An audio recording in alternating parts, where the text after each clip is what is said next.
We got Narve Nordas here after the 5K at BU on a Friday night. 13:04. So how'd you feel about the race?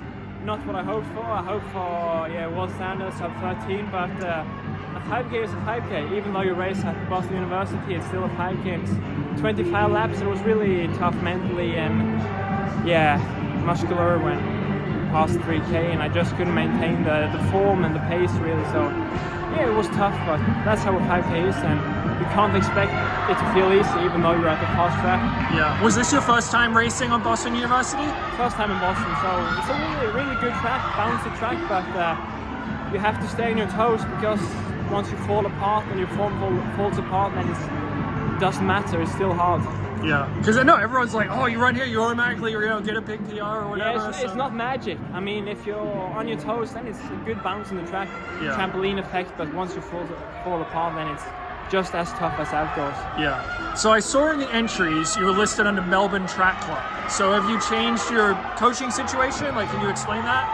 No, I just think it's my agent, Nick Bedore. He's the Melbourne Track Club. Okay. Yeah, that's basically it though. So I haven't been to Australia yet, and I train back home with my partner, Svela, basically just me and him. Alright. But you're still with Gjert. Is he still coaching you? Yeah. Yeah. Okay.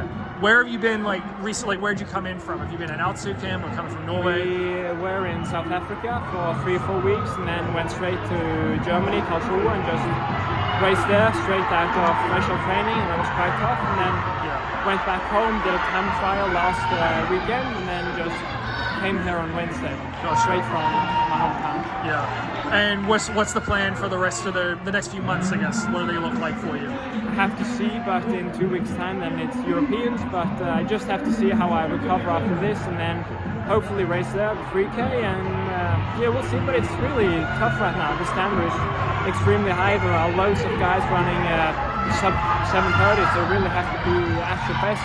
Yeah. So hopefully, if I race, I have to become even better in the next few weeks, because with this shape, then I probably won't even make the final. Yeah. I mean, were you thinking you were in better shape than 13:04 coming in, or what'd you think you were in? Not really, to be honest. I thought I was around 13:05, 13:10 shape, but then again, it's Boston, so it's magical, and then suddenly you run 10 seconds faster than expected. But as expected, based on the shape and what I've done in workouts and training. But of course, you always hope for some magic. But didn't feel it today, even though it's a really fast track for sure. Yeah. What event will you be focusing on? Is it still going to be 15 and 5 outdoors, or will you try to go after just one specifically? I hope it's still a 15, but we have to see. I mean, at some point you get slower, and at that point you usually transition up to the 5K. But I still have to say I prefer the 1500. 5K is much tougher mentally. Yeah. So it's easier just to race the 15 and just get really lactic. Instead of the 5K, it's really tough, even 4 laps in.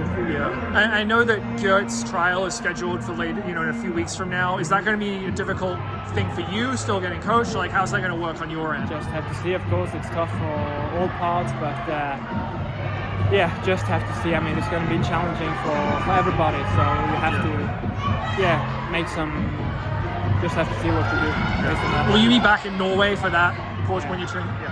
And then hopefully go to altitude, but we just have to see the outcome and everything. All right, appreciate the time, Narve. Thank you.